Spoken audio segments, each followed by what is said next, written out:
loves, it's your girl Diamond. I'm back with my all-new review of Love and Marriage DC. We have made it to the end. It is the season finale, so let's get into it. We see Monique and Chris. They're downstairs cooking breakfast, reminiscing about what has happened the last night. And right now, the group has gotten better. The group has gotten closer. We're laughing, we're giggling, all thanks to Kevin. Thank you, Kevin, for being the liar, being the scammer that you are. We like Winter now, okay? Thank you. So Winter came downstairs again. Winter was not supposed to spend the night. She was only supposed to stay for the night for the sex therapist and leave, but it got too late, so she stayed over. Winter viewed that very dramatic encounter with Kevin as closure. I can now close this chapter and have the ability to eliminate any negative energy. So everybody come downstairs for an IV therapy that Monique had set up for them. Waiting for the IV therapy and for food, Ashley decides to use this time to play a game. So we're going to play a drinking game early in the morning without getting any vitamins, without getting any nutrients, anything in our system, but some liquor. Okay, so the game is called That Is So You. They pick a card, and if it describes a person ahead around you, you point to them and say, that is so you. So Chris reads off a card that said, you will be having sex by the time you're 85. Quick instantly stood up and said, yeah, that's going to be me. Fine. Jamie talked about the night before where they were supposed to play around with the sex toys that the sex therapist gave them, but it was too cold to try them. So all they did was just warm up and snuggle. So the next question was, what was your first sexual experience? Tasha had sex with Neil when she was in the 12th grade. That was the first time. But that wasn't the only man that she's ever slept with. Neil was known to be, for the streets, to be a cheater. So then Quick opens up about how him and Ashley have cheated on each other more than once. And when they started getting more serious, after the baby came, she moved in and he cheated on her then. She did not know by the time that after I had the baby and moved in, you was cheating on me then. So right now I got confused about the whole thing. So she cheated on him and he knew about it, or she did not cheat on him and he knew about it in the beginning of their relationship. She did not cheat on him. It didn't happen until he did, I believe. And then when they were living together, he still cheated on her. So it was kind of like, he cheated, but she got him back for it. She told him that she was talking to somebody, and he got really mad. Because at the end of the day, whether you want to say it was emotional cheating or not, you still carried on a relationship with another person that wasn't me. But she kept on saying I was 19, 20 years old. It don't matter. You still did it. And I just felt like this information that Quick said out of his own mouth, nobody else prompted him to say it. Nobody else talked about it. It was him. He opened up about his own situation of how him and his wife been together, what they done to each other. This was him. And I feel like you guys are pretty much vindicating Winter at this moment. When she says she's heard rumors about you as well, when you opened that door about how you cheated on Ashley right after you guys got together, right after you guys had a baby together, were living together, you opened that door Quick. And I feel like, damn. And Winter never said anything this entire episode about nothing. She just sat there. And you opened that door about what you and your wife have done to each other. Just like Ashley did at the beginning of the season, when she said out of her own mouth that her and Quick have cheated on each other before they got married. So Ashley got quiet. She got angry. He said he was joking, but it got too far. For him saying that we both cheated to this information coming out, it was like, why did you bring this up? So apparently it was a girl at the time that she did not like, thought it was his girlfriend. He said, no, this was some chick out of town. So it's just kind of like, damn, what is going on here? Why did you mention this? I'm happy you mentioned this because it's been all about what y'all want to know about Winter's story. But we've never gotten this much information about y'all. We appreciate this, but damn, this what y'all been holding in? So Quick wanted to escape the conversation because he knew what he did. He knew he fucked up. But Arena still wants to know, is this new information? Was this a new story that she never knew about? She said she's never heard this story before. And how they did not live together. They were in a situationship. And the girl that he knew, it was just like all this and that. They were not together in a situationship. So the tension is thick right now. He wants to say, we're good now. Escape the whole thing and just say, we're good now. We're good now, okay? But like Ashley said, okay, well, if I find out that you hurt me or you played me any type of way, I'm going to get my leg back. Watch me, okay? I felt like Ashley either felt like, damn, You like, cause she said, he acting like he the big man on camp and shit like that. I think that Ashley definitely felt the way about how he was bragging about being able to sleep with her and her and her and her.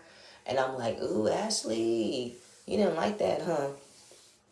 So that was ending from there. So then later, everybody had to dress up as famous couples. We see Monique and Chris as Little Kim and Biggie. When he said, "Hey, what's up, Mookie?" I died. Okay, I straight died because it was like the perfect costume for Chris to be. Perfect, right? So Jamie and Arena were Beyonce and Jay-Z when she wore the fishnet bodysuit with the mask, like the On the Run concert, On the Run album. And I'm looking at Arena's body. Arena's body is amazing, gorgeous from head to toe. She got really perky boobs. She got a nice frame. She has a beautiful shape. I just want to know, why does she want to end it with getting a BBL? It just doesn't make any sense to me, you know? And just talking about what happened later, like the story, I think that Ashley was still mad about it because she never heard this story before. Now they heard some bumping going up on stairs upstairs, but they didn't know if that was Ashley and Quick having makeup sex or not, or somebody fighting. So Monique says the same thing to Chris. Chris did not hear this conversation because he was in the kitchen cooking. And she told the story about how Ashley and Quick cheat on each other, but there were a time where Quick cheated on Ashley and she didn't know about it.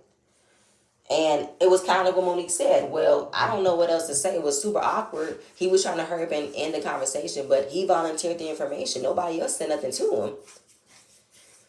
And we see Quick and Ashley trying to set up their party. They're dressed up as Ike and Tina. That wig on Quick's head like it didn't fit. And she is still mad about the comment that he made. Even though it was 20 years ago, it was kind of like, why would you say that? Why wouldn't you just keep that to yourself, you know? So all the couples come into the theater room, and then we see Tasha and Neil as Erykah Badu and Andre 3000. I would say spot on. That was the perfect costume for them. So Winter comes in. She's laughing because, again, she was not supposed to be here. So she's seen all the couples, all the costumes. She's like, what did I just walk into?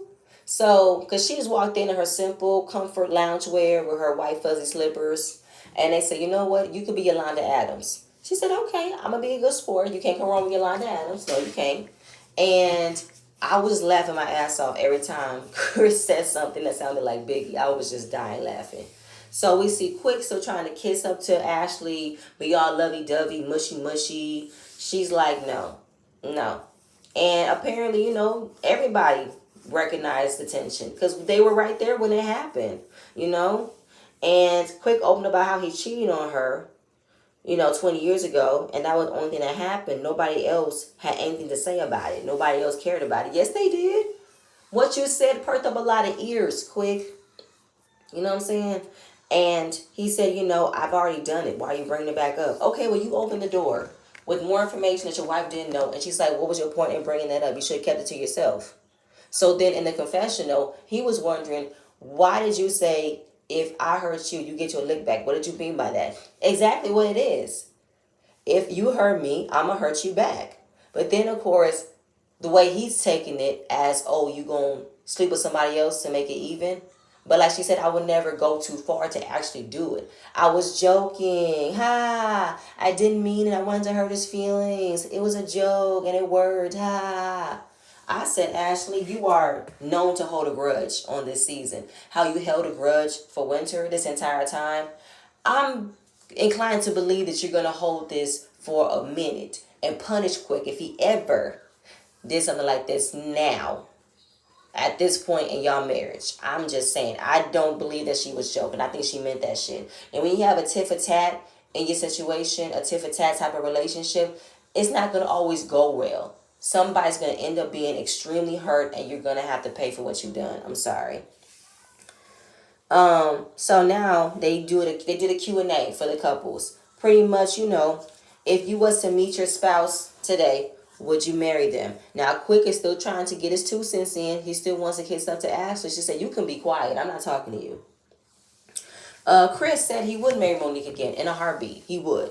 And she can be difficult. She can be demanding. She can be controlling. But he loves her more than life itself. I've never met nobody like her before. He even mentioned his college sweetheart. Now, when I heard it, I said, what you bringing her up for? Don't bring her up. She has nothing to do with it. Nobody asked about her. I'm the one that you married. I'm the one that you had kids with. Why you comparing me to her, right? But I think it was the opposite about how even when I had my college sweetheart, she still couldn't hold a candle to you.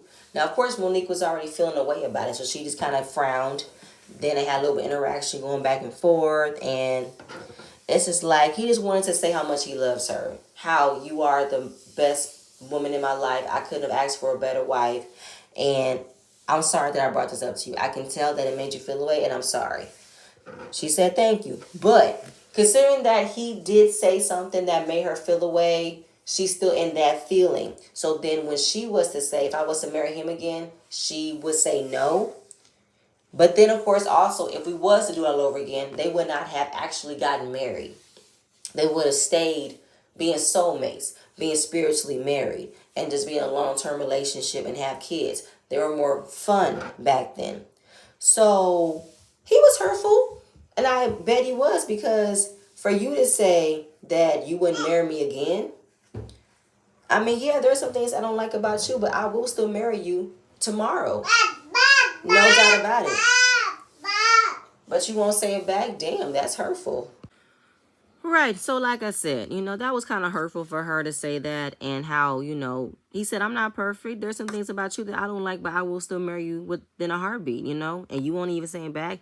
I just think that Monique is in a space in her life where she wants more of a deeper connection. I want to feel heard. I'm not sweeping these under the rug. I'm not just saying, okay, no, I'm telling you what I want. I'm telling you how I'm feeling. I don't think that Monique is complaining about being married to him. I just think that if we're going to move forward and with the next 10, 15 years, it needs to not be like this. We need some changes. We need some more understanding. You need to verbalize how you're feeling. So Jamie and Arena, they said yes. They weren't about to get into a long drawn answer as to why they would or would not marry each other, because we have already read enough about their marriage anyway. So they just said yes. Then in the confessional, they had to tell us that they're not doing this for pretenses. They're not faking it for the cameras. We're really happy in real life. Okay, sure. So it was Ashley's turn. She said no without any hesitations. If she was to marry quick at this point in his life where he's at right now, the person he's become, she would not. I would not. And then talking about the time when she was super young, in her early 20s, she was in love. He could do no wrong in her eyes. And within the last 15 years, she kind of wasted her 20s raising this man to be who he is now. And she's gotten a short end of the stick. So she talks about how unfair it's been, that she had to pretty much teach this grown man how to love, how to grow, how to mature, be a better person, a better husband, a better father, a better man. But nobody took the time to teach her how to be a wife. And she's a damn good wife. No, there's no rule book. There's no manual. There's no guidelines. And as women, we are automatically nurturing creatures. We have the ability to put into others, but we never put into ourselves. And he said he would marry Ashley again for that same exact reason. He never knew unconditional love until he met her. Everybody that came in his life came with conditions. If he did something for them, they stuck around. If he couldn't do nothing for them, they would leave. Then there were times where she came to his house and she said, I like being around you. And he said, that's the reason why. And I felt like you need someone to love. And he wasn't ready to marry her at that point, but he knew he was going to make her his wife. Now, Ashley kept on talking about how she was 18, 19 years old when this happened. But girl, at the end of the day, this man told you what he wanted. He told you what he needed, and you stuck around for it because you loved him. Nobody could blame you for being young and in love, Ashley. Nobody could blame you for that. I don't know. Something was wrong with me, how she kept on excusing she was 18, 19 years old. As if you're not in any other woman in this room who was so in love with that person. They went through hell and back to be with that person. You're not the only one. So after he said something so beautiful to her, she said, okay, fine, I forgive you. You're at the doghouse. And she's going to leave what happened 20 years ago in the past. So that was the end of that weekend. Monique, thank everybody for coming. And this is supposed to be about transparency, honesty, being able to work through our issues, and we could be better. So then we get back to the home. Monique and Chris are headed to a ranch to ride their horses because Monique is an animal lover and the instructor is teaching her kids how to ride the horses. Then they have a conversation about the weekend. Did you enjoy it? And I thought it was interesting what happened between Quick and Ashley, and her question, what what happened if I had met my spouse today? Would I marry them? Were you shocked and surprised by my answer? He said he was. But she wanted him to understand, if you're going to say something, know what is going to happen, how it's going to affect the other person, because you bring up somebody you used to date, used to be with, used to be in love with. I felt that was hurtful towards me. But then he said, I was talking about how I never loved anybody else more than you. Even though he did love somebody, but it was never close to you. Like, nobody held a candle to you. But of course, saying it again made her feel like I am still runner up. Like, can I be out by the other girls who did not make the cut? Like, come on, you married me. You've had kids with me. I'm the one. So you keep on bringing up somebody in comparison to me doesn't feel good. But like he said, I never met nobody like you, And she was just so hurt about it. And I can understand why she was feeling a way about it. And then she's getting upset about how she called out something that hurt her feelings, and he got defensive for it. Because I call you out when you say something offensive. You get mad at me. He said, not mad, I get defensive. But that's something I'm going to have to learn, and it's going to take time. Now, this whole thing about you trying to work it out, learn, when you going to learn and just do it? When you know you're saying something that could hurt her feelings, that could make her feel away, why not say it? Why not just end it with, you know what, I will marry her again. I know we haven't been on the best of terms lately, but I will marry her again without any hesitation. Not bringing up your college sweetheart would have made her feel like this, And she got embarrassed. She started to cry because all her life I've had to prove myself. She feels like in her marriage she's insignificant. I have to prove my worth of what I'm constantly giving. And I was crying with her. In my mindset right now, I'm feeling like I'm doing that too. I am constantly going through a hamster wheel of proving that I am not your enemy. I'm not against you. I am on your side, but you're not recognizing me right now. And it's kind of like, what am I doing wrong? What do I need to do? But it's probably not even me. It's him. He needs to recognize what he's doing, and he needs to recognize how he's affecting the other person. And yes, talking about her life, Monique has constantly had to prove herself to be able to fit in. She never could fit in with the other people. And it made her feel vulnerable. And then, of course, knowing how people have been talking about her in the comments, that I am trying to defend myself. I feel like I'm worthless. But every time I do it, people say I'm being a nag. I'm being combative. I'm doing too much. And she's not. She is just super expressive. Monique is not about to sugarcoat nothing. She's about to say how it feels, say what it is. I'm not about to hold my tongue.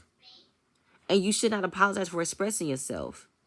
And he apologized for putting her in that situation, talking about it. I did not mean any of it. I apologize. You know I love you, right? She said, yeah.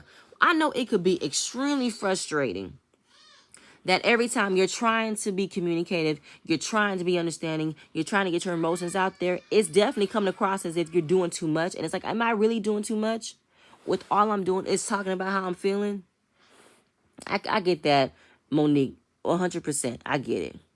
So, Arena, last night, Jamie went to his parents' room and told them that they had court the next morning. Didn't know he had court. When did he knew he had court? And why would you wait until the last moment to let them know?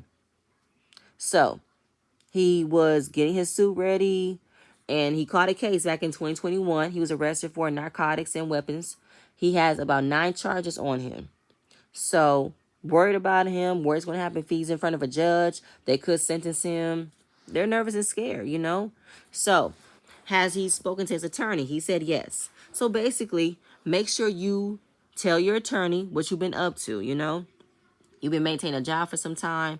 You've been keeping yourself clean. You're not smoking. You're keeping out of trouble. You have been helping your parents out with their projects. You're advancing. You have turned your life around over something that you did and got caught up in. You've been on a straight and narrow path. It's been a year since he was arrested, had a pending court case, but he has to make sure that he's keeping himself nice and clean. He's paying for his mistakes by being a better person, a better man. Now, his attorney could speak all the good things about him, but it's up to the judge. Now, he's talking about he's looking at a 5-year minimum towards a 25-year maximum, which is completely scary to think about. So, remembering that Arena's father was in prison all her life when she was 7. Now, her father was from the streets. And at the same time, while being from the streets, he had that street-like mentality, and he was physically and mentally abusive towards her mother. They missed out on a lot with her father being in prison, and her father died in prison. There was a chance she never got a chance to say goodbye, never said anything, never did anything, never had a funeral. So it is definitely terrifying that the cycle be repeating itself. I do not want my son to face what my father faced. Now, originally, it was a misdemeanor, but got bumped up to felony court. Now, his girlfriend was there to support, to get his mindset together, and his case got moved up to the highest court in Maryland. I think it's called Circuit Court, and how it combined with misdemeanor and a felony, and now he's been indicted because of it. So right now, they have to go back to the drawing board, start all over, deal with these 9 charges of alleged weapons of weapons and narcotics. So the case that he's trying to beat, it could lead him to having a long-term sentence without parole. Damn. So right now, they might have to make certain that his record stays clean all the way until the time when he's had to be in front of a judge. I was like, damn, Jamie. You see how one wrong decision could lead to a pretty heavy price to pay. I hope that we find out more about this. I hope that he doesn't have to take any jail time. I don't want him to go to jail. I don't. He's young. He's 25. You know, he still got his whole life ahead of him. But all it took was one mistake. One mistake, you know? I know he was terrified. I know he was nervous. I know Arena was nervous. Of course, that's her baby. I don't want to see my baby go to jail. I wouldn't want to see my son go to jail because it's so terrifying these days. How you have to worry about who your son, who your children is around. Oh, that's so terrifying. I couldn't even think about it. But let me calm down. Whew. Ashley. So it is Ashley's sip and see for her book reveal, and Winter looking gorgeous. I love her haircut. She received an honest invitation to come. Look how the tables have turned, you know what I'm saying? And Monique and Chris arrives. Monique still has an attitude about what happened at the cabin, but I thought he apologized for it. Why are you still upset? Okay. So Irena and Jamie came in. Irena looked amazing in this gold lame dress. It fit her so beautifully. Every time I see Irena in a form-fitting dress, I be like, girl, you do not need a BBL. Your body is fine, you know? But they have a lot on their minds too. But they want to come in and support Ashley. So everybody's pretty much coming in to celebrate Ashley. Monique is trying to support her friend. Her family looks amazing. She looked amazing. And everything was all about Ashley. Everywhere was Ashley. The pillows, the cupcakes, all the pictures. For someone to say they don't photograph well, I can't tell because every photo of Ashley looked amazing. So now they just joke about the time when Winter was invited. It did not end well, but this time we're becoming in a better place. She couldn't even get the word friend out. She just felt like we're moving forward. We're becoming more acquainted with one another, you know. But there's a surprise that Quick has for her. He told the guys to keep it a secret. He can trust Chris, but don't know if he can trust Jamie. He might tell Irena everything. You might be true. You might be right. So Jamie is a little drunk. And this is when Jamie and Irena decide to have a little quickie. They want to take this time and take advantage of this moment, this spontaneous moment to have a quickie. I want to know if they actually did it. I want to know if they actually did it. Did they clean up y'all mess? Did you wash your hands? That's all I want to know. Did y'all really do it? That's it. So then Ashley talked about her book called Do That Shit, you know. She is opening up about her new chapter in her life. She's becoming into more of her shell. She's becoming Ashley. You know, she is redefining herself being more than Quick's wife and the children's mother. She's an independent person right now. So on the stage, she's thanking everybody for coming to her sip and see. Her book is about personal growth. She overcame depression, battled through depression. It's a self-help journal for other women to discover themselves, knowing that you're not alone. And when she unveiled the cover, it was a beautiful picture. I loved it. She looks amazing. Everybody congratulate her. Quick got up on stage. He loves his wife. He's super proud of her. And building the moment of surprise, she kind of knew what was going to happen because she was dancing, taking off her ring because she's been wanting a new ring for the last 13 years, right? She's been wanting to upgrade. So he couldn't even get the words out. Now seeing Arena and Monique smiling in the crowd, they kind of knew what was going to happen. They got engaged almost 15 years ago. It wasn't the proposal she wanted because he proposed with one arm. He couldn't get down on one knee because the other arm was broken. And how she never got the fairy tale wedding she wanted. They got married in Jamaica. Wasn't her decision, his decision. So she's been punishing him for all of those years of what I did not get what I wanted, right? So right now he wants to get off of punishment and clear the air. She had to close her eyes. He got down on one knee, had a big box of a gorgeous ring. And he said, Ashley, will you do me the honor of being my wife for this day forward? Can you continue to be my wife, please? And she said yes, of course. And then he brought out her special guest. And it was Tank. Hey, Tank. And, he's on his computer. If I get down on one knee. I said, oh, no, Tank, no. She was super happy, super emotional. I see the love between Quick and Ashley. And Winter talked about this was a peaceful environment for everybody. It was clarification that she is done with Kevin, and this could be the start of something new. Ashley and Monique felt like this group have come a long way. We started as a social group, and now we're developing being a family. I could be open with these ladies. I could be open with the men. And it was a great turnout. Ashley was so happy. That was a really gorgeous ring she had in her hand. And it's out with the old and with the new. Our marriage will have more chapters, more happiness to come. And y'all, that was the end of the episode and the end of season 1 of Love and Marriage DC.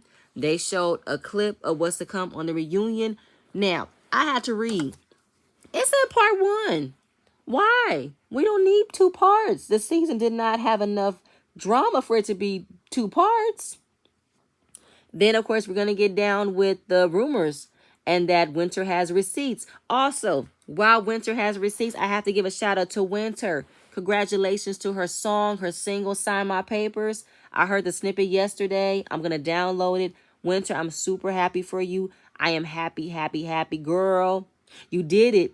You felt that song in your spirit. You went into the studio. We recorded it and you dropped it, girl. I'm super happy for you. But y'all, that's all I have. Please stay tuned for the next video and I'm going to see you guys later. Bye.